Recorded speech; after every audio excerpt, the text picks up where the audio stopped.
Hello दोस्तों, चलो आज हम एक न्यू चैप्टर स्टार्ट करते हैं जिसका नाम है प्रोसेस कॉस्टिंग।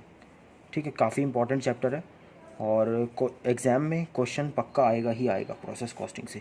तो पहले हम मतलब समझ लेते हैं प्रोसेस कॉस्टिंग का मतलब क्या है।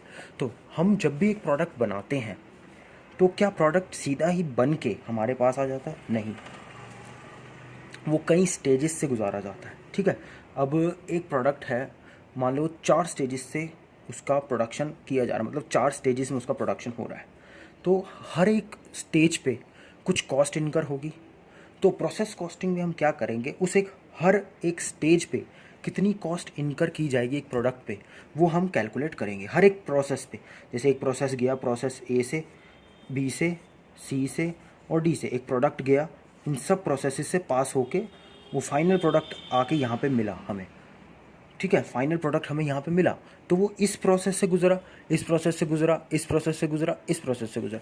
तो हम प्रोसेस कॉस्टिंग में हमारा क्या मकसद होता है कि हर एक प्रोसेस पे उसकी इंडिविजुअल कॉस्ट निकाली जाए, इंडिविजुअल प्रोसेस पे एक प्रोडक्ट की क्या कॉस्ट पड़ रही है। जो हम कॉस्ट अकाउंटिंग करते हैं उसमें हमें ओवरऑल कॉस्ट पता चलती है, लेकिन प्रोसेस कॉस्ट से हमें हर एक प्रोसेस से हमें कितनी कॉस्ट मिल रही है वो पता चलेगी।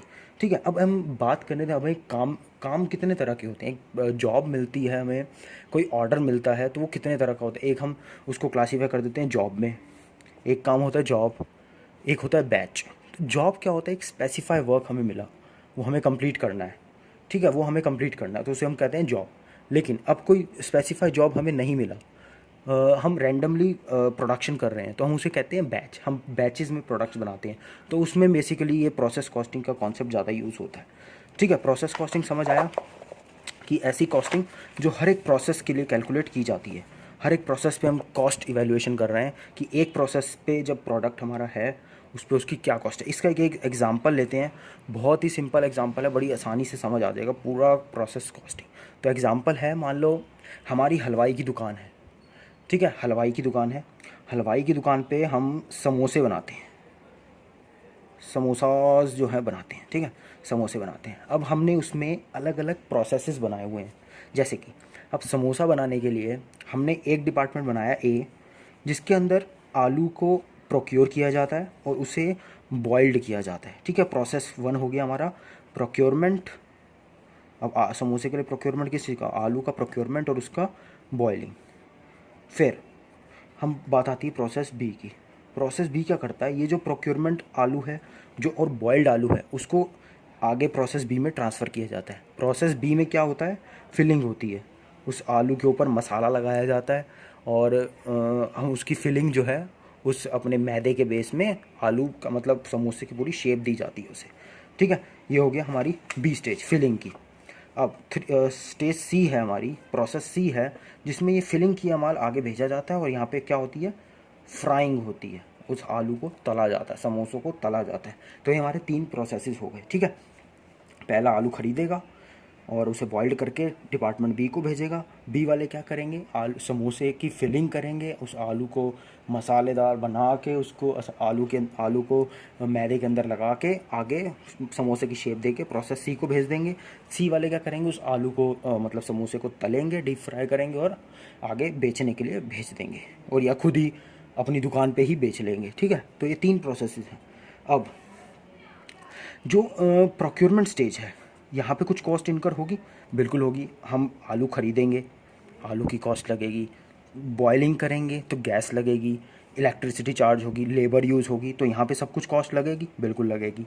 जब प्रोसेस बी में आएगा तो बी में कुछ कॉस्ट लगेगी क्या, बिल्कुल। फिलिंग पे ले, वहाँ पे भी हमें लेबर चाहिए, हो सकता है वहाँ हम किसी दुकान पे बैठ के फिलिंग करते हो तो वहाँ की इलेक्ट्रिसिटी चार्ज, पानी का चार्ज, जो भी XYZ चार्जेस हैं वो भी वहाँ पे लगेंगे, तो यहाँ पे भी एक्सपेंस आएगा, यहाँ पे भी एक्सपेंस आएगा। फिर अब डिपार्टमेंट सी आ गया, फ्राइंग के लिए बिल्कुल ऑयल लगेगा, गैस लगेगी, शॉप भी चाहिए, रेंट वगैरह सब एक्सपेंसेस होंगे। तो अलग अलग हर एक डिपार्टमेंट में हमारे एक्सपेंसेस हो रहे हैं और अलग अलग प्रोसेस लेवल पे भी हो रहे हैं। तो हम ऐसा चाहें तो हम प्रोसेस ए की, प्रोसेस बी की, प्रोसेस तीनों की अलग अलग कॉस्ट कैलकुलेट कर सकते हैं, बिल्कुल। तीनों के ये खर्चे ऐड कर दो, इसका अपना इंडिविजुअल खर्चा, इसका इंडिविजुअल खर्चा, इसका इंडिविजुअल खर्चा, तो तीनों की अलग अलग स्टेज की हम कॉस्ट फाइल कर देंगे, सिंपल एज दैट। ठीक है, तो ये हो गया। तो अब समझ आ गया कि अलग अलग प्रोसेस पे हम कॉस्ट ऐसे फाइंड आउट कर सकते हैं। तो इसके लिए हम क्या करेंगे, अब अलग अलग कॉस्ट के लिए अलग अलग अकाउंट्स बनाने पड़ेंगे। अब इस चैप्टर में प्रोसेस कॉस्टिंग में एक अकाउंट बनेगा, तो जितने प्रोसेस होंगे हमारे उतने अकाउंट्स बनेंगे। अब हम एक प्रोसेस अकाउंट बना के देख लेते हैं। प्रोसेस, मान लो हमने प्रोसेस ए अकाउंट बनाया।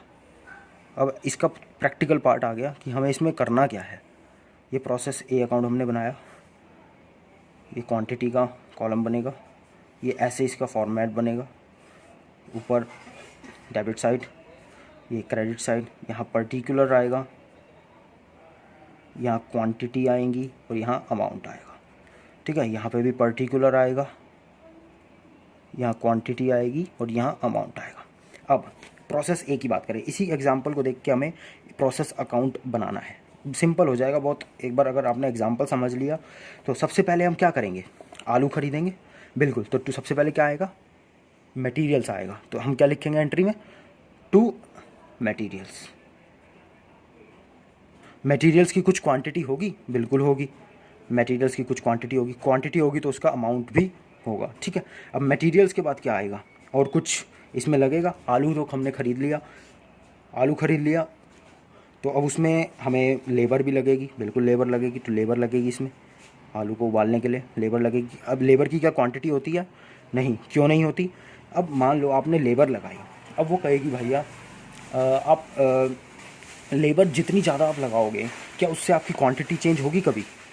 जो आप प्रोडक्शन कर रहे हो, ज़्यादा लेबर लगाने से आपने माल तो इतना ही ख़रीदा है, तो क्या ज़्यादा माल बन जाएगा, नहीं, क्योंकि लेबर्स जो क्वांटिटी है वो कभी चेंज नहीं होगी। क्वांटिटी सिर्फ मटेरियल से चेंज होगी। कच्चा माल खरीदोगे तो आगे प्रोडक्शन करेंगे ना, तो जब लेबर खरीदेंगे तो लेबर तो उतना ही प्रोडक्शन करेगी जितना मटेरियल होगा, तो लेबर चेंज नहीं होगी with respect to any quantity. In respect of any quantity labour हमारी चेंज नहीं होगी। तो इसके लिए लेबर में क्वांटिटी में तो कुछ नहीं आएगा, लेकिन अमाउंट लेबर का आएगा। ठीक है, लेबर लग सकता है, और कुछ अदर एक्सपेंसेस हो सकते हैं, कोई भी एक्सपेंस ले लिया हमने। तो जितने खर्चे हैं एक प्रोसेस में वो सारे कहाँ आएंगे, डेबिट साइड में। ठीक है, सारे डेबिट साइड में आएंगे। ठीक है, अब हम कहते हैं कि हमने प्रोडक्शन किया, आलू उबाले। अब क्या ज़रूरी है कि आलू हमने मान लो 100 किलो डाले थे तो 100 किलो के 100 किलो आलू लग जाएंगे, ऐसा हो सकता है, नहीं, ऐसा तो नहीं हो सकता। हम कहेंगे भैया हम जब भी आलू उबालते हैं उसमें से कभी हमेशा ऐसा होता है कि कुछ ना कुछ तो लॉस होता ही होता है, हमेशा कुछ ना कुछ लॉस तो होगा ही। ऑब्वियसली आप आलू छिलोगे तो हो सकता है आलू के छिलके के साथ थोड़ा आलू भी चला जाए, है ना, तो वो लॉस तो होगा ही होगा, परमानेंट होगा ही। ठीक है, तो उसको हम क्या कहेंगे, उसको क्या नाम देते हैं, नॉर्मल वेस्टेज। हम कहते थे मान लो कि हमने 100 किलो आलू डाले और हम कहते हैं कि 10% जो है, 10% नॉर्मल वेस्टेज होता ही होता है, 10% आलू हमारा ख़राब होता ही होता है। तो उस केस में क्या लिखेंगे हम, बाय नॉर्मल वेस्टेज। इससे क्या हुआ, आपका खर्चा कम हो गया, इससे आपकी क्वांटिटी कम हो गई, नॉर्मल वेस्टेज अकाउंट। यहाँ नॉर्मल वेस्टेज आ जाएगा। नॉर्मल वेस्टेज की क्वांटिटी होगी, बिल्कुल कुछ क्वांटिटी तो ख़त्म होगी, उसका अमाउंट भी होगा। अमाउंट कब होगा, अमाउंट तभी होगा जब उस नॉर्मल वेस्ट को आपने बेच लिया। याद रखना सर कि नॉर्मल वेस्टेज का अमाउंट तभी होगा जब आप उस नॉर्मल वेस्टेज को बेच दोगे। अब बेच दोगे तो उससे पैसा आएगा, तो उसको हम खर्चे हमारे उससे कम हो जाएंगे, इसलिए हमने इसको कहाँ लिखा, क्रेडिट साइड में। ठीक है, तो जब हाँ ठीक है, तो नॉर्मल वेस्टेज से क्वांटिटी हमारी कम होगी और अमाउंट हमारा कम होगा। हमने क्रेडिट साइड में नॉर्मल वेस्टेज इसलिए लिखा है क्योंकि नॉर्मल वेस्टेज जब होगा एक तो हमारी क्वांटिटी कम हो जाएगी, क्वांटिटी डेबिट में है, क्रेडिट में लिखेंगे क्वांटिटी कम हो गई।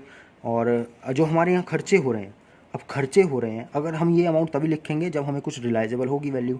अब मान लो खर्चे हमारे हो गए 10,000 के, 10,000 के खर्चे हो गए और हमें कुछ नॉर्मल वेस्टेज जो हुआ था उससे जो रिलाइजेबल वैल्यू थी मान लो 1,000 रुपये हो गई, तो 1,000 रुपये से तो हमारा खर्चा कम हो गया ना, क्योंकि हमें उसका पैसा मिल गया। तो उसको हम नॉर्मल वेस्ट मतलब हम अपना खर्चा नहीं मानेंगे, उसको कॉस्ट में ऐड नहीं करेंगे, इसलिए हम इसको क्रेडिट साइड में लिखेंगे।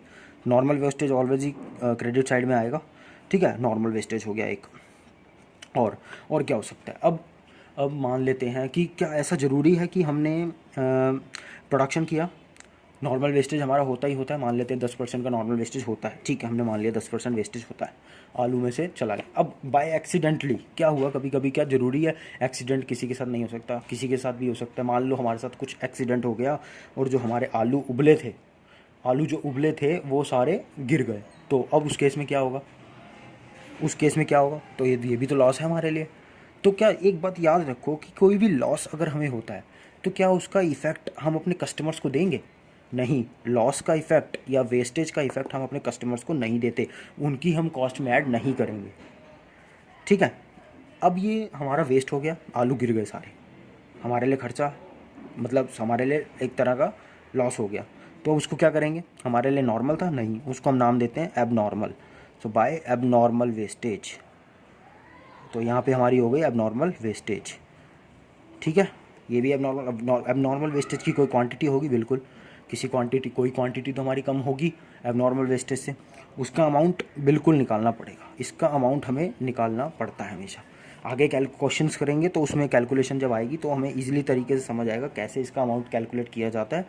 ठीक है, और दोस्तों टेंशन ना लो, सारे क्वेश्चंस, बुक के जितने क्वेश्चंस हैं ना, सारे सॉल्व करेंगे और सब इकट्ठे बैठ के सॉल्व करेंगे ताकि कोई किसी क्वेश्चन में प्रॉब्लम ना आए। अभी तो आगे जाके और भी मुश्किल होने वाला है, अभी ये तो बेसिक्स है। अगर ये समझ आ गया तो समझ लो प्रोसेस कॉस्टिंग तो पूरा समझ आ ही जाएगा।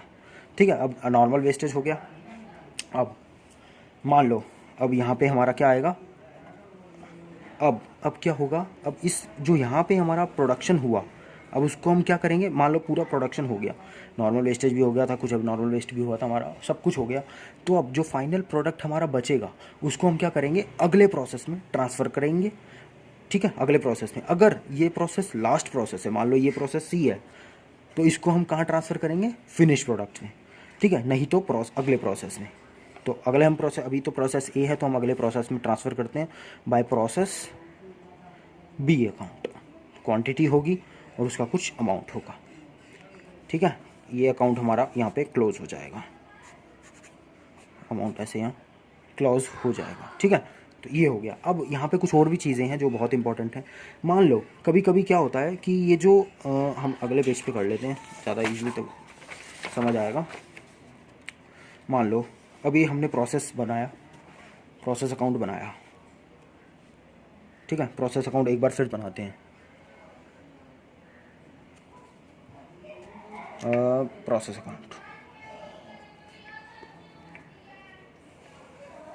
अकाउंट बनाएंगे। अब देखेंगे इसके अंदर कैसे क्वांटिटीज़ आएंगी। मान लो, हाँ, एक और चीज़ रह गई इंपॉर्टेंट। कभी कभी क्या होता है, प्रोसेस में एक ओपनिंग स्टॉक भी होता है। तो opening stock obviously debit side आता है, तो हमने पहले भी कई बार पढ़ रखा है। टू ओपनिंग स्टॉक, यहाँ पे क्वांटिटी आएगी ओपनिंग स्टॉक की, यहाँ वैल्यू आएगी। ठीक है, और फिर से हम वही बात करते हैं, टू मटेरियल्स, यहाँ वैल्यू उसकी क्वांटिटी भी होगी और वैल्यू भी होगी। टू एक्सपेंसेस, जितने भी हैं लेबर वगैरह ये सब यहाँ आ जाएंगे, उनकी क्वांटिटी नहीं होगी, सिर्फ अमाउंट होगा। ठीक है, यहाँ पे क्या होता था? बाय नॉर्मल वेस्टेज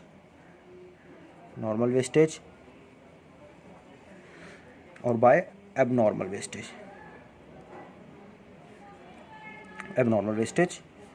ठीक है, और बाय फिनिश्ड गुड्स। मान लो, अब एग्जांपल लेके समझते हैं। मान लो ओपनिंग स्टॉक हमारा भी कुछ नहीं है। ठीक है, इसको नील कर दो। वो मटेरियल्स जो हमने डाला वो 1000 रुपये का डाला, 1000 रुपये का मटेरियल डाला जिसकी वैल्यू थी 10,000। वैल्यू का भी रहने दो। ठीक है, मटेरियल डाला 1000 का। अब नॉर्मल वेस्टेज मान लेते हैं हमारा 10% हो जाता है, तो नॉर्मल वेस्टेज कितना हो गया? 100। ठीक है, हम कह देते हैं कि जो एबनॉर्मल वेस्टेज हुआ वो हुआ है 50 यूनिट्स का। 50 यूनिट्स का हमारा एबनॉर्मल वेस्टेज हो गया। ठीक है, तो अब यहाँ पे हमारा फिनिश्ड प्रोडक्ट कितने का बनेगा? कितने का बनना चाहिए? 1000 में से 100 और 150 गए, कितना बचा? 850। लेकिन हम कहते हैं कि हमारा जो प्रोडक्शन है वो फिनिश्ड गुड जो बना, या हमने अगले प्रोसेस में जो ट्रांसफ़र किया, वो कितना बना? 850 की जगह 870 बन गया। तो आप कहेंगे अरे ये क्या हुआ, ये तो ज़्यादा बन गया। 870 और 150 कितना हो गया? 1020 हो गया। और यहाँ पे हमने मटेरियल डाला था 1000 का, तो ये कैसे हो सकता है? 1000 का प्रोडक्ट डाल के हमारा जो टोटल आउटपुट निकल रहा है वो 1020 यूनिट्स का निकल रहा है। तो ऐसा हो सकता है, कैसे होगा? तो कभी कभार क्या होता है कि जो नॉर्मल वेस्टेज होता है ना, ये हम सोच के रखते हैं कि हमारा 10% होगा, लेकिन कभी कभार क्या होता है वो एक्चुअल में 10% होता ही नहीं है। अब याद रखना है ये कि ऐसी सिचुएशन तभी आएगी जब ऐसी सिचुएशन आएगी ना, जब हमारा क्रेडिट साइड ज़्यादा जा रही है, लेकिन डेबिट साइड कम है, तो समझ लेना कि आपका एक तरह का और अकाउंट खुल गया है जिसका नाम है एबनॉर्मल इफेक्टिव अकाउंट, जो डेबिट होता है। इसका मतलब क्या है, मतलब समझ लेते हैं, काफ़ी इंपॉर्टेंट है।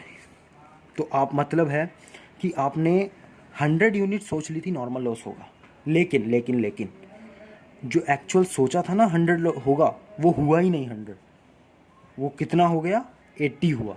मतलब उसमें से 20 जो थे गुड प्रोडक्ट थे। यहाँ पे 20 का बैलेंसिंग फिगर निकल रही है सर, देखो, ठीक है ना। तो उसका मतलब क्या है कि जो 100 का लॉस हुआ था ना, वो 100 का था ही नहीं, उसमें 20 ऐसे प्रोडक्ट थे गुड थे जो आपने बेच दिए, तभी तो डेबिट साइड कम आ गई थी, तभी तो आप फिनिश्ड गुड जो है 870 बेच सके। अगर ऐसे लेके चलते नॉर्मल लॉस को 100 मान के और एब नॉर्मल लॉस को 50 मान के, तो आपका फिनिश्ड प्रोडक्ट जो है 850 निकलना चाहिए था, लेकिन वो 870 निकला। इसका मतलब क्या है कि जो नॉर्मल वेस्टेज था ना 100 का, उसमें 20 प्रोडक्ट्स ऐसे थे जो गुड थे और उसको आपने बेच दिया। उसको हम कहेंगे अब नॉर्मल इफेक्टिव, और उसका क्वांटिटी होगी, ऑब्वियसली उसका अमाउंट भी होगा। ठीक है, यहाँ पे भी अमाउंट, यहाँ पे भी और यहाँ पे भी। ऐसे करके पूरा प्रोसेस कॉस्टिंग अकाउंट हमारा क्रिएट किया जाता है। ठीक है, इजी है, बड़ा इजी है। अभी इसको एक दो बार और वीडियो को देखो, अगर समझ नहीं आ रहा है तो एक क्वेश्चन हम सॉल्व करेंगे। ठीक है, इसके बाद नेक्स्ट वीडियो में एक क्वेश्चन डाल दूंगा मैं, बेसिक सा क्वेश्चन होगा, उसको सॉल्व कीजिए। आप खुद भी कर सकते हैं, एक बार वीडियो देख लेना, एक आइडिया लग जाएगा। बेसिक से स्टार्ट करेंगे और हाई लेवल तक जाएंगे, तो अपनी काफ़ी सारे क्वेश्चंस आगे आएंगे जिसमें ओपनिंग स्टॉक की हमें वैल्यू नहीं दी होती है, वो निकालनी होती है। अब नॉर्मल वेस्टेज की वैल्यू नहीं दी होती, वो निकालनी होती है। नॉर्मल वेस्टेज की वैल्यू नहीं दी होती, वो निकालनी होती है। अब नॉर्मल इफेक्टिव की वैल्यू नहीं दी होती, वो निकालनी होती है। फिनिश गुड्स की भी कभी कभार नहीं देता है। सारी बैलेंसिंग फिगर्स समझेंगे, बिल्कुल बहुत ईजी चैप्टर है। अगर ये आज का लेक्चर समझ आ गया ना, तो समझ लेना पूरा चैप्टर प्रोसेस कॉस्टिंग का जो पूरा चैप्टर आ जाएगा, क्योंकि प्रोसेस कॉस्टिंग में भी अलग अलग टॉपिक्स हैं। आगे इक्विवेलेंट प्रोडक्शन आएगा, वो सब इसी पे बेस्ड है। अगर ये समझ आ गया तो समझ लेना प्रोसेस कॉस्टिंग आ गया, और पूरा एक क्वेश्चन तो पक्का आना ही आना है। तो ठीक है, मेरी यही रिक्वेस्ट है, इसको अच्छी तरह देखो, एक बार अपनी नोटबुक में नोट कर लो और एक बार बुक में गो थ्रू कर लो। अगर कोई क्वेरी है तो मुझे कमेंट कर दो, कोई नोट्स चाहिए तो कमेंट कर दो। बाकी हेल्प के लिए मैं हूँ, कमेंट करके मुझे बता देना, लाइक कर दो और सब्सक्राइब कर लो चैनल को, ताकि नेक्स्ट वीडियो जब आए तो पूरा प्रोसेस कॉस्टिंग फ्लो में हम चाहते रहेंगे। और प्रोसेस कॉस्टिंग कंप्लीट होगा, नेक्स्ट चैप्टर आएगा, सारे इंपॉर्टेंट चैप्टर जो एग्ज़ाम पॉइंट ऑफ व्यू से ग्रेजुएशन लेवल पे इंपॉर्टेंट हैं, सब एक्सप्लेन करेंगे। तब तक के लिए thank you so much and bye bye.